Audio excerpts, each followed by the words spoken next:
I'd like to acknowledge Australia's First Nation people as the traditional custodians of the land, and for this episode in particular, the Gadigal people. I pay my respects to their elders past, present and emerging. Even mates of ours who have reached out to us and just let us know that they're either sober or they're cutting back and that they're really, they're enjoying, Heaps Normal has been really kind of mind-blowing and gives us heaps of energy to keep going as well, because it's exactly why we created it. This is Over a Glass. I'm Shanteh Wale. Andy Miller is the CEO and co-founder of Heaps Normal. He has a career that spans over 15 years working in a multitude of diverse industries. Today he joins us to tell us the story about how a designer, a brewer, a pro surfer and a ginger came to create one of the tastiest beverages known to man. Hello Andy, thanks for joining me. Hey Shanteh, really nice to be here, thanks.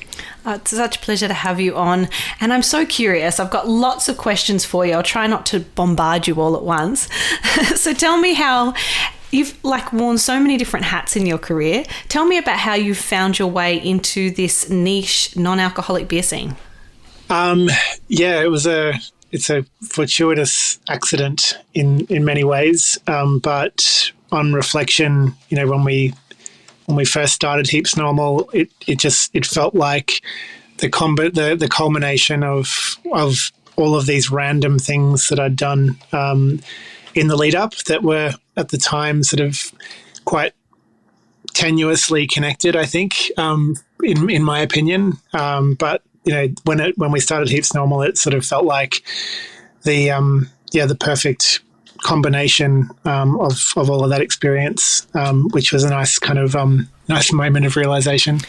Yeah, because you've had, you've worked in liquor, you've worked at Young Henry's, but you've also worked in music and arts and marketing. And I can see with all of those different industries how you would take something from each of those and then still be able to apply them. What was the kind of main driving factor? Was it your work at Young Henry's, or was it more in marketing where you saw a loophole and you thought, we need to do this? Yeah, it's... I think what took me to Young Henry's in the first place was, an interest in beer but also in the culture surrounding beer, and having worked in music and in media and in the arts previous to that, was that kind of connection with connection. I think that beer. And that unique connection between beer and music and the arts. So, I think it was just really, it was an extension, I think, then for Heaps, to start Heaps Normal. I think my time at Young Henry's also kind of showed me a different side of the liquor industry that, having sort of being so close to that. I guess that experience made me realize that there's an opportunity, and there's an opportunity to, I guess, change the way we all approach socializing with a drink, and so that's why we started Heaps Normal. I can imagine, especially at the time that Heaps Normal came about, you really were at the forefront. There wasn't a lot of great non-alcoholic drinks out there. But tell me how, yourself, Peter Brennan, Ben Holdstock and Geordie Smith, how did that come about? Were you out at a pub? Where did the conversation start when you were like, we should do this crazy thing about reinventing non-alcoholic beer? Yeah, it was Pete's idea, actually. I think, he's had quite a different experience with alcohol in his life and with his family than what Benny and I have had. But I think that's, it's also reflective of our broader group of mates and our community. Everyone's got a different experience. And so we were talking about this idea that Pete had around doing something with non-alcoholic beer.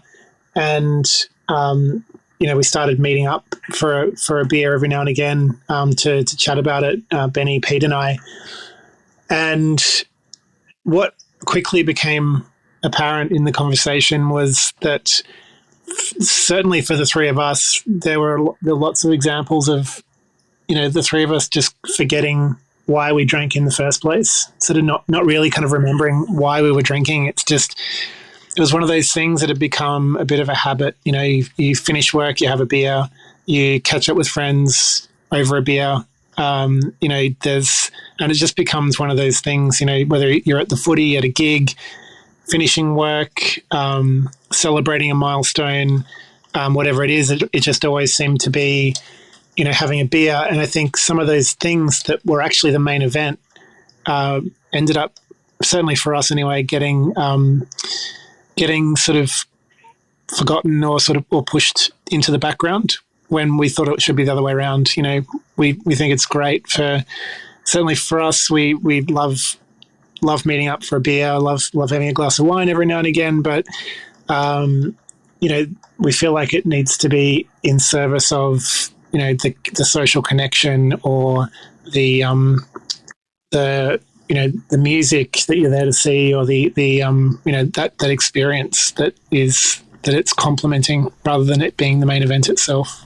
Yeah, you couldn't put that better. I completely agree. It's all of these things are supposed to be a complement to life itself, aren't they? And not the main event. And I think anybody that's done a dry July or just decided that they're going to have a little break really realizes that it's not necessarily the drink that you miss. It's really the social events. I mean, these days you can't say to someone, let's meet up and go for a walk or sit in each other's company. It's always for a drink or for a meal or for something. And when you decide to abstain for a little bit, it sometimes feels easier to not go and to stay home. And that's kind of crazy, isn't it?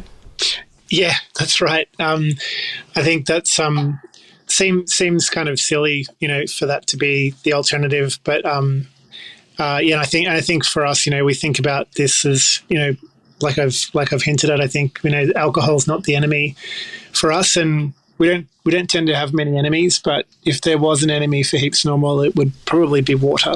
Yeah, very fair. And to be honest, water is the most amazing thing in the world, so we don't want to have to compete against that.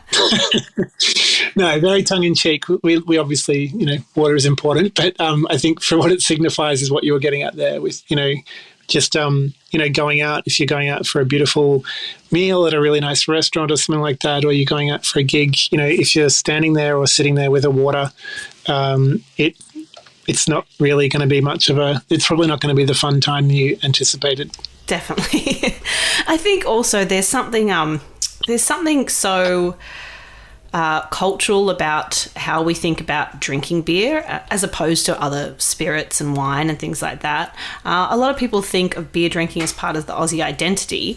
Did you guys think about that when you were marketing Heaps Normal? Yeah, we thought a lot about that identity and the connection with, I guess how we all see ourselves as Australians. And in that sense, we've tried to bring that Australian identity through in everything from the can design, the style of beer that we chose to brew first up, which was an XPA, which is quite uniquely Australian, and even the content and the sorts of partnerships that we've tried to develop. It's really been Australia first, and we have had opportunities to export Heaps Normal abroad, but and we've taken up a few of those in the last couple of years. But Australia is really kind of the domestic market here is our main priority. And you've been incredibly successful, and I think it's really obvious that you see the product and a lot of thought's gone into it, especially like what you said about putting it in a tin. There's that sound that we've grown up with of that kind of when you open a can that is just really comforting. And I think all of those little considerations that you've thought about, it really pays off in the drinking experience. I'm always disappointed these days when I go somewhere and they don't have Heaps Normal on offer. I'm kind of like, oh. And I think there's so many great opportunity and so many beers now, non-alcoholic beers. There's lots of great ones out there, but it's just got, I just think like, oh, you're kind of missing an opportunity there. So tell me a little bit about how Ben Holdstock redesigned the brewing process and how you decided to get flavour into your beverage. Yeah, I think it's probably worth explaining that, Ben's a really experienced brewer, and he's brewed some of the, some of our favourite, Australian craft beers that you'd find in any pub or in any bottle shop around the country. Not Heaps Normal beers, but normal craft beers. And so for him to brew, a really delicious XPA, he could have written the recipe and brewed it the next day, and we could have been, had a beer in our hand a few weeks later. But with the challenge that he sort of set off to solve, with us for Heaps Normal was really how we get that flavour that you expect from a craft beer, but without the alcohol, which is responsible for carrying a lot of that aroma and a lot of flavour in the beer. So we started off in his kitchen. Actually, it was still in the middle of lockdowns, and so we had to make do. And Benny tinkered around in his kitchen and did about 6 brews over the course of 6 months, and just each time tweaked the process a little bit more, and until we got it to a point where it was something that we thought could taste good. It still required a bit of imagination at that point because it wasn't carbonated, and it was sitting at about 1% rather than being truly non-alcoholic, and a few of those things, but that were all limitations of the equipment that he was using. But he did about 6 brews over the course of 6 months, and really in the process of doing that had to go back to the drawing board and I guess just question every step of the normal brewing process, and how it was contributing to the end result. We did that. It took us about 6 months, and then we had to sort of take a leap of faith and take that process and that recipe to a production facility, a bigger commercial brewery, and just give it a crack and see how it turned out. I mean, there are lots of options for really deciding to take alcohol away or, bring the alcohol down with brewing. And I think that, now we're spoiled for choice, but a long time ago it was kind of like either holding the brewing method or, then de-alcoholization, which was kind of an afterthought. There's so many options, and they all have like pluses and minuses, don't they? If you have less fermentable sugars, then you're going to have a product that's, lower in alcohol. And I just think that, there's so many options, and brewing is, it's such a process. It's a journey. And like you said, there's lots of steps along the way. So I can imagine that it would have taken him some time. I would love to know if you'd had any photos of you guys standing around your kitchen in that process, because they would be so great to look back on now, wouldn't they? Yeah, it'd be amazing. We haven't been very good at documenting all of those little moments. I think we're all a bit sort of camera shy, bit self-conscious maybe. But there's a few photos of the bottles, lining the walls in Ben's kitchen. So, there's at least that. And you have the stories, and let's face it, the middle of lockdown, nobody wanted to be on camera then. That was your excuse to just hide away and pretend everything wasn't happening. Yeah, exactly. So who is drinking Heaps Normal? Like you have a little comment on your website that says, send us your stories. Who have you heard from, and is there a moment where you thought, you see someone drinking it, and you really you think, wow, that's really paid off and this is really rewarding stuff? Yeah, so probably a few things jump out there. The first thing I think generally is just the wide audience that is discovering and enjoying Heaps Normal, and I guess other non-alc beers as well. It's everybody from really young party goers all the way through to older kind of members of the community who maybe have a medical condition that prevents them from drinking. There's and everyone in between, but The ones that have really excited us have been and I say excited us because it's the audience that we really that inspired creating Heaps Normal in the first place. Was the artists and athletes that are part of our community and friends of ours that have come to us over the last couple of years and just said, finally, it's so great to have an option like this. And so I guess to put a point on it, the number of musicians and the number of athletes, even mates of ours who have reached out to us and just, let us know that they're either sober or they're cutting back and that they're really, they're enjoying, Heaps Normal has been really kind of mind-blowing and gives us heaps of energy to keep going as well, because it's exactly why we created it. And I think the insight for us there was just how kind of in the background it is that when people decide to cut back or to stop drinking altogether, it's not really something that people talk a lot about. And so there were a lot of surprises in there of people who we didn't necessarily expect to immediately gravitate towards Heaps Normal, but who are some of our biggest fans.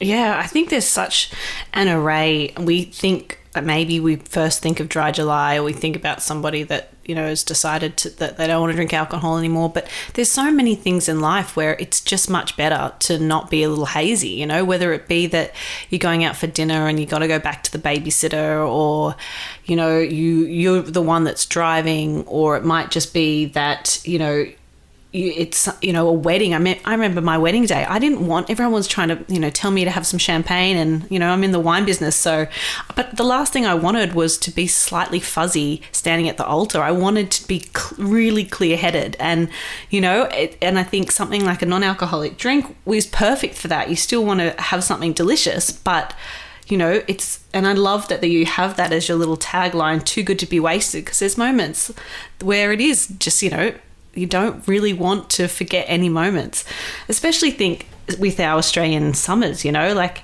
I thought it was amazing when I lived in Bondi and I'd see people from France or Spain and they'd come and they'd have, like 12 pack of beer down the beach. I was always like, what are you doing? How are you going to swim after drinking beer?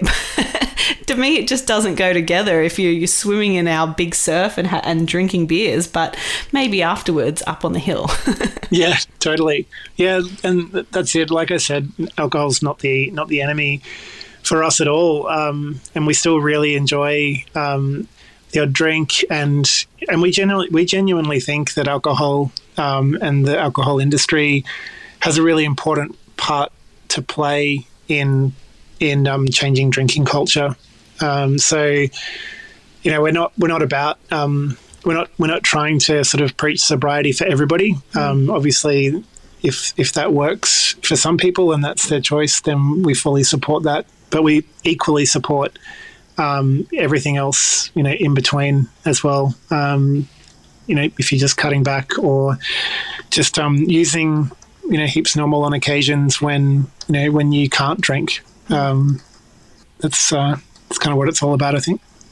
Definitely. And can you tell me a little bit about when people look at your beer and they see that it's less than 0.5% ABV, what does that mean for people if they perhaps are on their L plates driving home, or if there's somebody that's pregnant and they can't have any alcohol? What does less than 0.5% mean?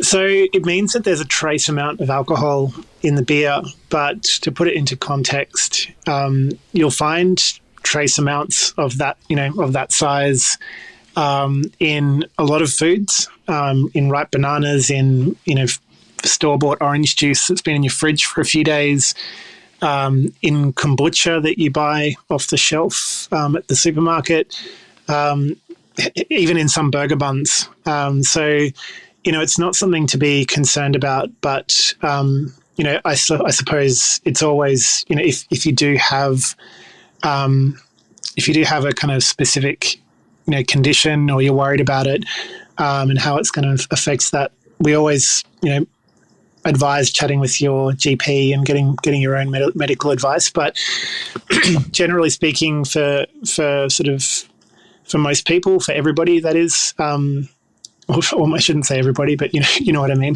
For almost everybody, that's not going to be. It's not going to be an amount of alcohol that can, do you any harm. And we have a fun sort of way of thinking about it that we stole from a friend of ours who said, you'll drown in it before you get drunk. So no matter how much you try to drink, you are not going to have a blood alcohol reading. You'll just fill your body up with liquid before you actually before you get drunk or blow a blood alcohol reading from drinking Heaps Normal. I think that's really important because I think that, some people will kind of think, oh, maybe I can have one, but maybe I shouldn't have two because I'm not sure, what that means over time. And just knowing that your body can process it faster than, like you said, it can read. I think that's just really important. And as we move into this new stratosphere of lower alcohol drinks, non-alcoholic drinks, it's just something I think that it's great that you make it really clear, but it also, there's so many things out there that have trace amounts of alcohol, like you said, with whether it be, tiramisu or whatever it may be that we don't actually think about. So I think it's great. You've got so much clarity to the product and so much information without it ever feeling educational. And I really have to commend you for that. I think that's really awesome. Thanks. I think we're learning as we go as well. There's a lot of questions like this that we've had to field along the way over the last couple of years, and in some cases go and dig up the answers for ourselves. So it's been interesting in that sense. And one of them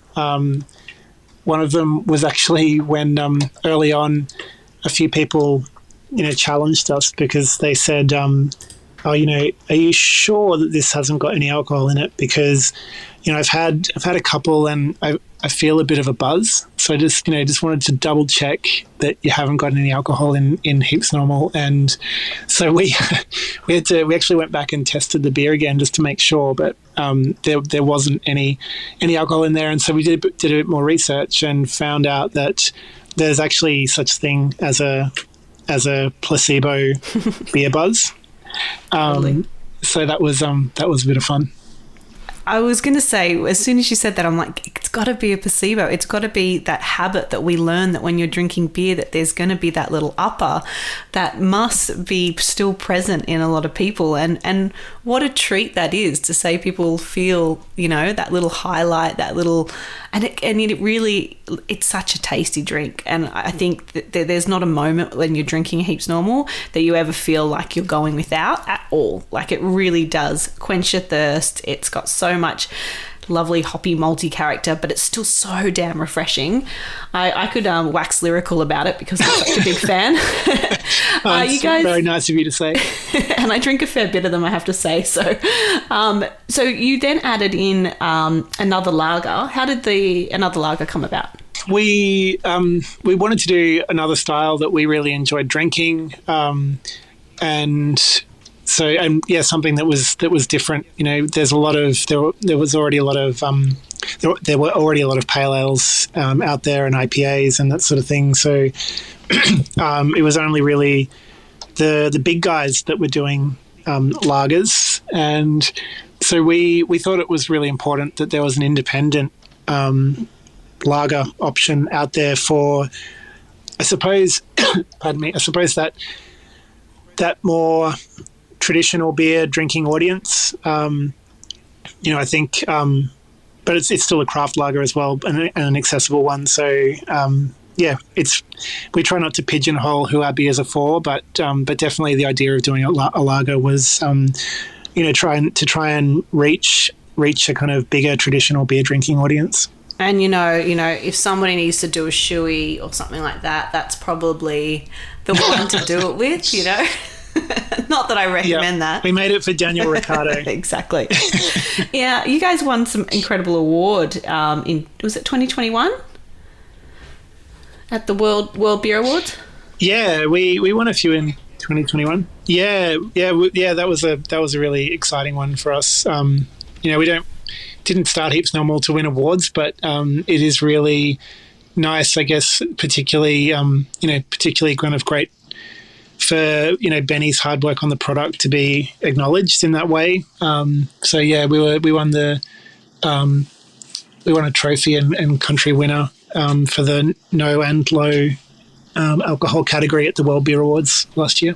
That's truly awesome. And in a time where, the world's gone a bit mad last few years, so a hard time. And I just think that's such a reward and yeah, just goes to show how well it's recognised. What's next for Heaps Normal? Are you looking at bottling, using bottles? What's next on the horizon for you guys? Yeah, we would really love to get Heaps Normal on tap. There's a few technical challenges to achieving that, which we still want to work through. And it's really important to us that we don't rush in, to achieve, that exciting milestone at the expense of having something that's safe and stable that people can enjoy. Yeah, I mean, having it on tap would be awesome. It's the thing I think I missed the most in lockdowns was like, I just want to have a beer on tap because nothing tastes quite like it. But that would be awesome. So fingers crossed that those technical hitches, you guys can kind of leap over and, fingers crossed on the horizon. But you live in Bangkok now, is that right? It is. I was just going to say one of the technical hitches could be maybe a trend in the making if we just lean into it a little bit, because one of the challenges is actually the lack of alcohol causing the beer to freeze in the lines. So we have joked that maybe beer slushies will just have to become in vogue for the summer. Well, look, I don't hate that idea. Is that terrible? I mean, as someone that drinks a shandy occasionally, which I know is just so uncool, but I don't know, a beer slushie. I mean, they're doing frosé these days, so I don't think you're far off. Yeah, exactly. It wouldn't be too much of a leap given what else is happening in the market already. And what about like the beer drinking culture over in Bangkok? I mean, that's where you live now? What's that like over there? Yeah, it's really hot, obviously. So it's great beer drinking weather, and it's a really interesting beer market over there because it's dominated by two families, pretty much two kind of Thai families, and the craft beer scene has been.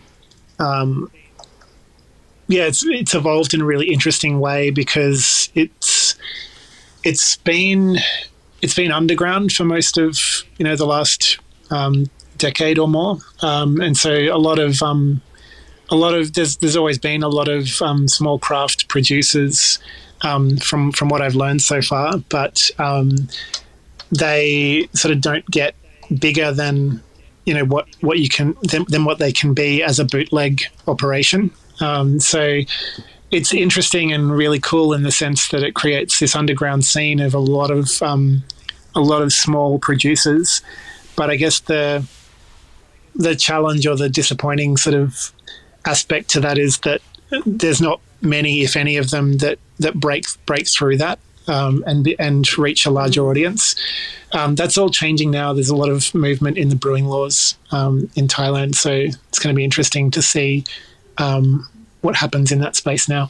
Yeah, well, amongst all the other things you're doing in your life, I'm sure that being over there is somewhat of a reconnaissance mission to kind of suss it out and see the scope. Yeah, we'd love to. We'd love to have Heaps Normal in Thailand. That's definitely on the cards in the near future. We think the beer drinking audiences and beer drinking markets of Southeast Asia are kind of a really great backyard to explore as an Australian brand. Definitely. I mean, they also have always had, maybe I'm making that up, but they've always had slightly lower alcohol strength beer as well, right? And you're right, it is so hot. I remember being in Thailand and the only thing I could get that was cold was beer. Like even, any other drink was warm, but the beer was always cold. So, as if Aussies need another excuse, but that was just always the option. Yeah, 100%. It's hard to go past an icy cold beer on a Bangkok afternoon. There's no such thing as winter in Bangkok, so it's just hot or hotter. I always like to ask, if you could only drink 3 beverages for the rest of your life, what would they be and why? I'd have to say the Heaps Normal XPA. I've been drinking it every day. That sounds like a cop-out, but I guess it's part and parcel of us creating something that we genuinely enjoy and want to drink every day. I've had a lot of them in the last 2 years, and I'm pleased to say I'm still not sick of it, which is a good thing. The other one would be the Liar's Spritz. It's a non-alcoholic version of the Aperol Spritz, and again, speaking of drinks on a hot day, our really great friend and neighbour makes really delicious spritzes in Bangkok downstairs, in the apartment downstairs, and the Liar's version of that is pretty close to the mark. So I really enjoyed that one. Yeah. And then the third one would be fresh coconuts. Our fridge in Bangkok is just always loaded up with coconuts from the markets, and I genuinely drink at least one a day. Oh, such a good beverage. Even when I don't have actual coconuts, but I buy coconut water, and there's only a couple that I really love, but you can feel it doing something for you as it's going down. Like it's just doing something for your body that's so good. So 3 amazing drinks, and I'm a huge fan of the Lies stuff as well, and I know that Aperol, they worked on that for quite some time, and I agree they've totally nailed it. So 3 delicious drinks, and I have to say it's been so nice to have you on. Thanks for spending a little bit of time with me today, and I can't wait to see what's next for Heaps Normal, because I think you guys have revolutionized tasty beer for the market, so I'm so thrilled. So thank you. Oh, it's been such a pleasure. Thanks so much for the chat. Pleasure. We'll chat to you soon. Cheers to you. This is Over a Glass. I'm Shanteh Wale. Stay tuned for more stories from the world of wine and drinks. Listen in every Thursday on your podcast app. Follow us on Instagram at overaglasspod and contact us at overaglass@deepintheweeds.com.au.